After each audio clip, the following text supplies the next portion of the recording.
வணக்கம், welcome to easy English channel. நம்ம சேனலை இப்போதான் நீங்கள் ஃபர்ஸ்ட் டைமாக பார்க்குறீங்க அப்படின்னா சேனலை சப்ஸ்கிரைப் பண்ணிக்கோங்க, பெல் பட்டனை ப்ரெஸ் பண்ணி வச்சுக்கோங்க. நம்ம இன்னைக்கு பார்க்க போகிறது, ஒரு விஷயம் ப்ரெசண்ட்டில் எனக்கு இது செஞ்சு பழகிடுச்சு அப்படின்னு சொல்லும் பொழுது நம்ம இந்த ஸ்ட்ரக்சரை பயன்படுத்திக்கலாம். இப்போ எனக்கு காலையில் எழுந்திருச்சு பழகிடுச்சு, எனக்கு டீ குடிச்சு பழக்கமாயிட்டுது, இல்லை எனக்கு காஃபி குடிச்சு பழக்கமாயிடுச்சு, இல்லை நான் ரொம்ப நேரம் கண் முழிச்சு இருக்கிறது எனக்கு பழக்கமாயிடுச்சு, இல்லை நான் தனியாக வீட்டில் இருக்கிறது எனக்கு பழக்கமாயிடுச்சு.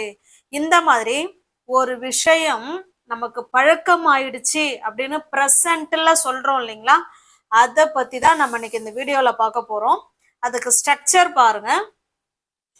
பி வேர்ப்ஸ் தெரியும் இல்லைங்களா, ஆம், இஸ், ஆர், இதுதான் பி வேர்ப்ஸ். ப்ரெசண்ட்ல ஒரு விஷயம் நமக்கு பழகி போச்சு அப்படின்னு சொல்றதுக்கு இந்த ஆம் இஸ் ஆர் வச்சு பேச போறோம். ஆம் யாருக்கு வருவாங்க? ஐக்கு மட்டும்தான் வருவாங்க. ஐ ஆம், ஹி, ஷி, இட், இவங்களுக்கு யார் வருவாங்க? மட்டும்தான் வருவாங்க. தே, வி, யூ, இவங்க மூணு பேருக்கும் ஆர் வருவாங்க. இவங்களோட சேர்த்து used to, used to, okay, used to சொல்லிட்டு நம்ம வேர்பு கூட ஐஎன்ஜி ஆட் பண்ணிக்கிறோம், அது ஜெரண்ட் அப்படின்னு சொல்லுவாங்க. ஓகேவா? வேர்பு கூட ஐஎன்ஜி ஆட் பண்றது ஜெரண்ட். இப்போ பாருங்க, ஐ ஆம் used to walking up early morning, எனக்கு காலையிலேயே நடக்கிறது எனக்கு பழக்கம் ஆயிடுச்சு அப்படின்னு சொல்றோம். ஐ ஆம் யூஸ்டு டு வாக்கிங், ஐ ஆம் used to walking up early morning, விடியற் காலையிலே எனக்கு நடக்கிறது எனக்கு பழக்கம் ஆயிடுச்சு அப்படின்னு சொல்றோம். ஓகே, இப்ப பாருங்க, அவனுக்கு நடக்கிறது பழக்கம் ஆயிடுச்சு அப்படின்னா he is used to walking up early morning, அவருக்கு காலையிலே நடக்கிறது பழக்கம் ஆயிடுச்சு அப்படின்னு சொல்றோம். they are used to walking up early morning, அவர்களுக்கு நடக்கிறது பழக்கம் ஆயிடுச்சு. we are used to walking up early morning, எங்களுக்கு காலையிலேயே நடக்கிறது பழக்கம் ஆயிடுச்சு. You are used to walking up early morning, உனக்கு காலையிலே நடக்கிறது பழக்கம் ஆயிடுச்சு அப்படின்னு சொல்றோம். ஓகே, காட்டி. அப்போ ஒரு விஷயம் இப்ப ப்ரெசண்ட்ல எனக்கு இது பழகி போச்சு, எனக்கு பழகிடுச்சு, அவனுக்கு பழகிடுச்சு, இல்ல அவளுக்கு பழகிடுச்சு, இல்ல அவர்களுக்கு, இந்த மாதிரி பழகிடுச்சு அப்படின்னு சொல்றதுக்கு இந்த ஸ்ட்ரக்சரை பயன்படுத்தி நம்ம இன்னைக்கு எப்படி சென்டென்ஸ் பேசலாம் அப்படிங்கறத பார்க்கலாம். Okay, got it. இப்ப பாருங்க, இதுல நான் தமிழ் எழுதல, இங்கிலீஷை மட்டும் எழுதியிருக்கேன். அதுக்கு தமிழ்ல நான் சொல்லிடுறேன் பாருங்க. இப்ப நம்ம வீட்டுக்கு ஒரு கெஸ்ட் வந்திருக்காங்க, அவங்களுக்கும் காஃபி கொடுத்துட்டு நம்மளும் காஃபி உட்காந்து குடிக்கிறோம். என்ன காஃபில வந்து சர்க்கரையே இல்லை அப்படிங்கிறாங்க. அப்ப நம்ம என்ன சொல்லலாம்? அவங்களுக்கும் அதே மாதிரி சர்க்கரை இல்லாம கொண்டு போய் கொடுத்துட்டோம். ஐயோ சர்க்கரை இல்லையே அப்படிம்பாங்க. அப்ப நம்ம சொல்லலாம், எனக்கு இது பழகிடுச்சு, சர்க்கரை இல்லாம குடிக்கிறது எனக்கு பழகிடுச்சு அப்படின்னு சொல்றோம். எப்படி சொல்லலாம்? ஐயாம், ஐயாம், ஐயாமுக்கு அடுத்தது யூஸ்டு டு வரணும். ஓகேவா? இங்க சப்ஜெக்டுக்கு ஏத்த மாதிரி ஆமோ இஸ்ஸோ ஆரோ போட்டுக்கிட்டு அதுக்கப்புறம் யூஸ்டு டு. ஓகே, யூஸ்டு டுக்கு அப்புறம் ஜெரண்ட், ஜெரண்ட்னா வேர்போட ஐஎன்ஜி ஆட் பண்ணிக்கோங்க. பாருங்க, ஐ ஆம் used to drinking coffee without sugar, எனக்கு சர்க்கரை இல்லாம குடிக்கிறது, சர்க்கரை இல்லாம காஃபி குடிக்கிறது பழகி போச்சு அப்படின்னு சொல்றோம். ஓகே, காட்டி. இப்ப அவளுக்கு சர்க்கரை இல்லாம குடிக்கிறது, காஃபி குடிக்கிறது பழகி போச்சு அப்படின்னு சொல்லணும்னா எப்படி சொல்லலாம்? இந்த சப்ஜெக்ட் ஐக்கு பதிலாக என்ன சேர்த்துக்கிறோம்? ஹீ. ஹீக்கு இந்த இடத்துல வேர்ப் யார் வரணுங்க? இஸ் வரணும். ஹீ இஸ், அதுக்கப்புறம் இதை அப்படியே எழுத வேண்டியதான், used to. He is used to drinking coffee without sugar, அவளுக்கு சர்க்கரை இல்லாம குடிக்கிறது பழகிருச்சு அப்படின்னு சொல்றோம். Okay, got it. அப்போ ஒரு விஷயம் ப்ரெசண்ட்ல ஒரு விஷயம் பழகிடுச்சு அப்படின்னு சொல்லும் போது நம்ம இந்த யூஸ்டு டு பயன்படுத்தி வேர்பு கூட ஐஎன்ஜி ஆட் பண்ணிக்கிறோம், அதுதான் ஜெரண்ட்.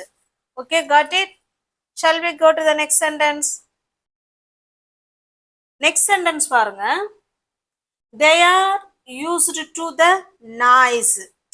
அவங்களுக்கு அந்த சத்தம் கேட்டு கேட்டு இப்ப நம்ம ஒரு கெஸ்ட் வீட்டுக்கு போயிருக்கலாம், பக்கத்துல இருக்கிற சத்தம் நமக்கு ஒரு மாதிரி இருக்கும், ஆனா அவங்களுக்கு அது கேட்டு கேட்டு பழகிடுச்சு அப்படின்னு சொல்றோம். they are used to the noise. அவங்களுக்கு அந்த சத்தம் பழகிடுச்சு அப்படின்னு சொல்ல வரும்.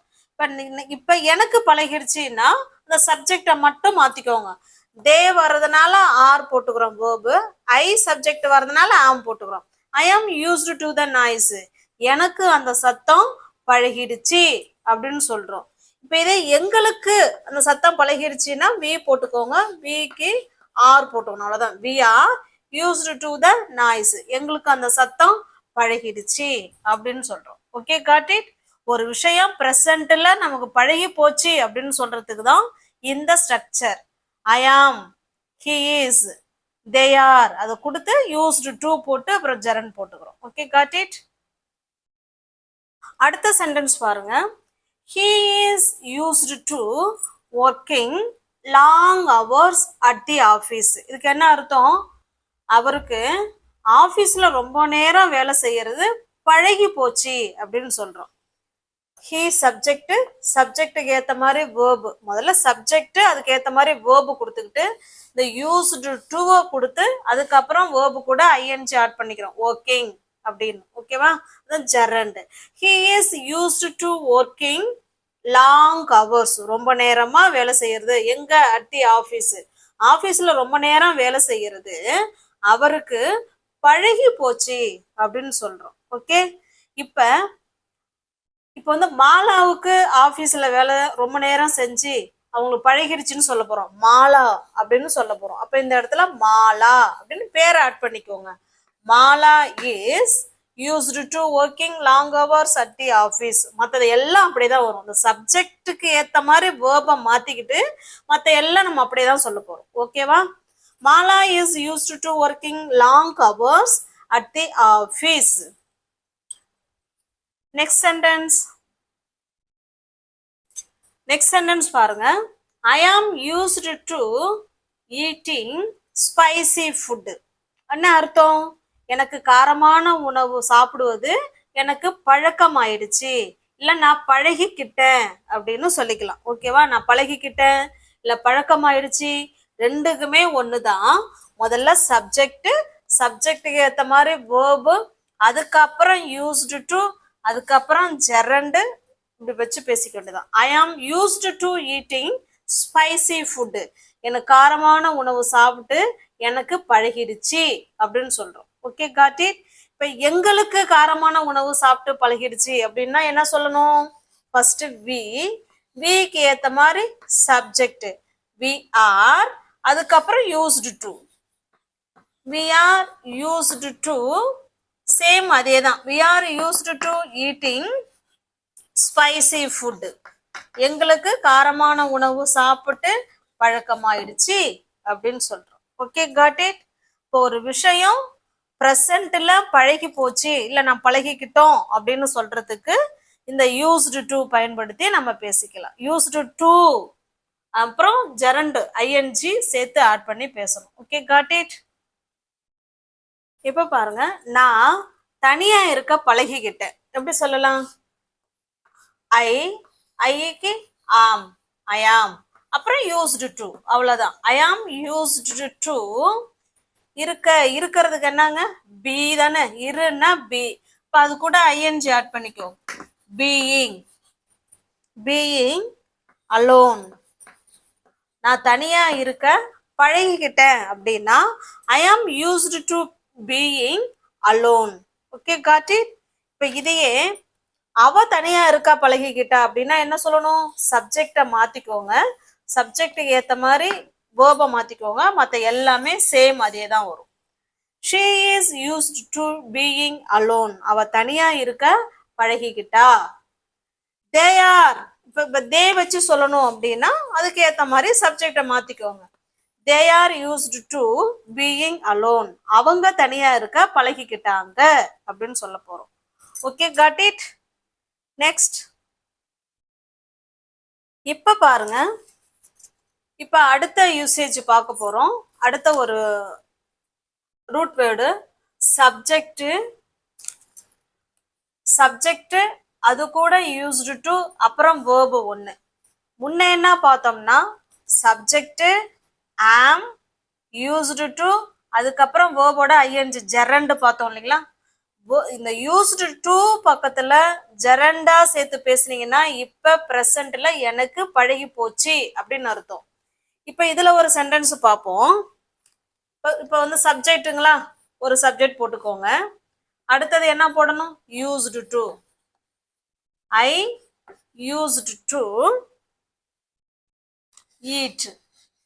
I used to eat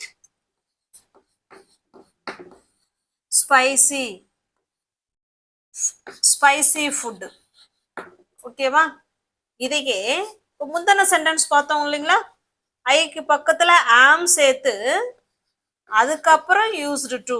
I am used to eating spicy food அப்படின்னு சொன்னோம். ஓகேவா? இப்போ இந்த ரெண்டு சென்டென்ஸுக்கும் என்ன டிஃபரன்ஸ்னு பார்ப்போம். I used to eat spicy food அப்படின்னா பாஸ்ட்ல கடந்த காலத்துல ஒரு விஷயம் எனக்கு பழகி போச்சு, பழகி இருந்தது அப்படின்னு சொல்றோம். ஆனா இப்ப இல்ல. ஐ யூஸ்டு டு ஈட் ஸ்பைசி ஃபுட்னா அப்பெல்லாம் நான் காரமான உணவு சாப்பிட்டேன், இப்ப நான் சாப்பிடலன்னு அர்த்தம். ஓகே, இதையே ஐக்கு பக்கத்துல ஆம், ஐ ஆம் யூஸ்டு டு, இந்த ஆம் வந்தாதான் நம்ம இங்க ஜெரண்ட் ஆட் பண்ணுவோம். ஐ ஆம் used to eating spicy food அப்படின்னு சொன்னோம்னா இப்ப நம்ம காரமான உணவை சாப்பிட்றதுக்கு பழகிக்கிட்டோம் அப்படின்னு அர்த்தம். ஓகே, இது ரெண்டுக்கும் உங்களுக்கு வித்தியாசம் புரியுதுங்களா? இது பாஸ்ட்ல நமக்கு ஒரு விஷயம் பழகி இருந்தது அப்படின்னு சொல்ல போறோம், ஆனா இப்ப அது இல்லைன்னு அர்த்தம். ஆனா இது வந்து பாத்தீங்கன்னா இப்ப பிரசன்ட்ல பழகிக்கிட்டோம் அப்படின்னு சொல்றோம். Okay, got it.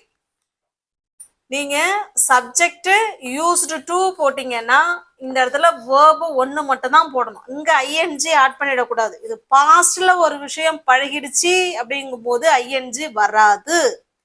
பிரசன்ட்ல ஒரு விஷயம் பழகிடுச்சுன்னு சொல்லும் போதுதான் நம்ம ஜெரண்ட் பயன்படுத்துவோம். Okay, got it.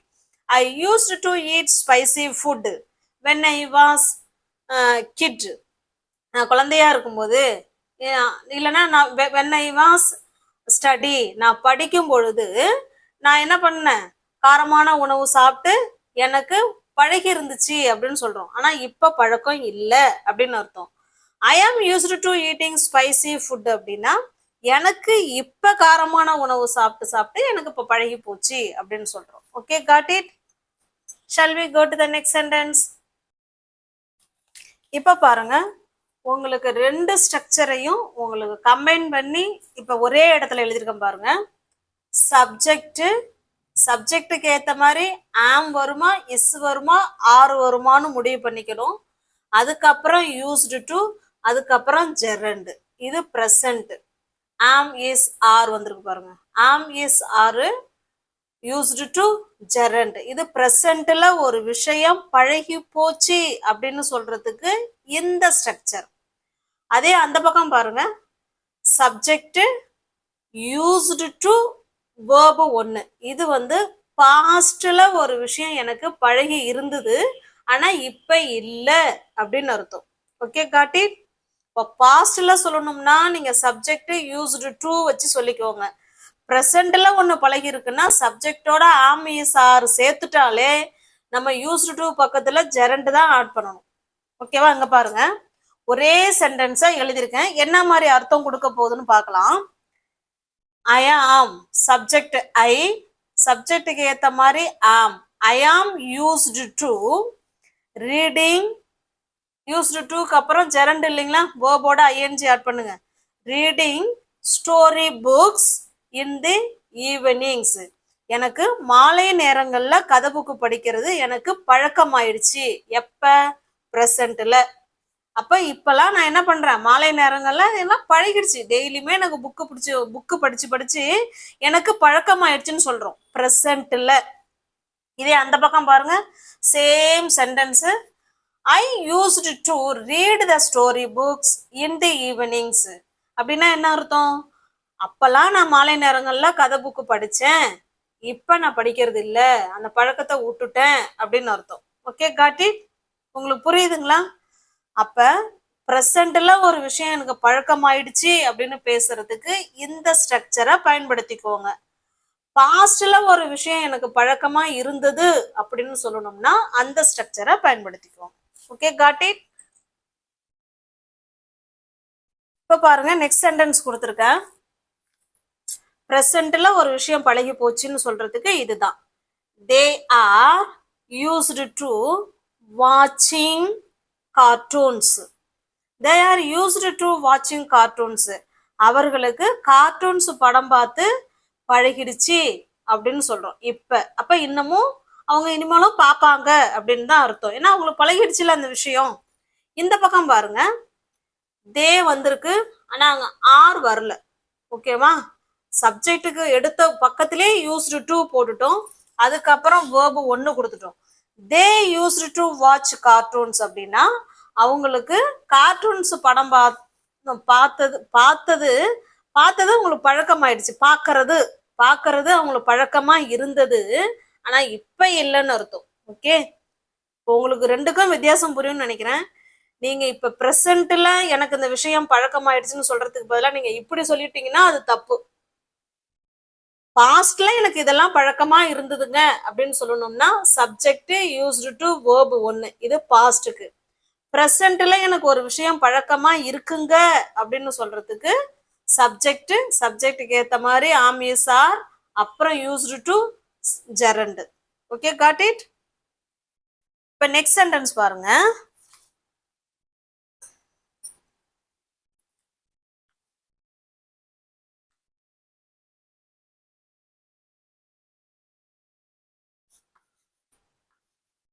she used to she used to sorry she is used to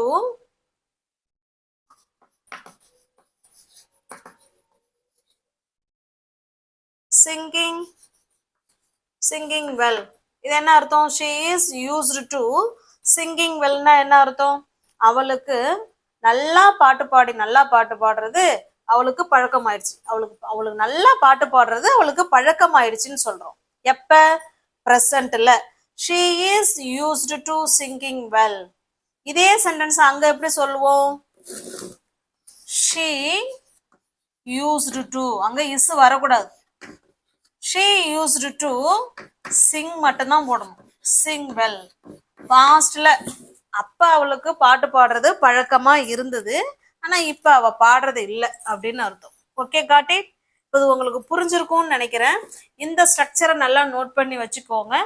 இதே ஸ்ட்ரக்சர் படி நீங்க இன்னும் நிறைய சென்டென்ஸ் நீங்க இது போல எழுதி பிராக்டிஸ் பண்ணி பாருங்க. உங்களோட டே டு டே லைஃப்ல பிராக்டிஸ் பண்ணி பாருங்க.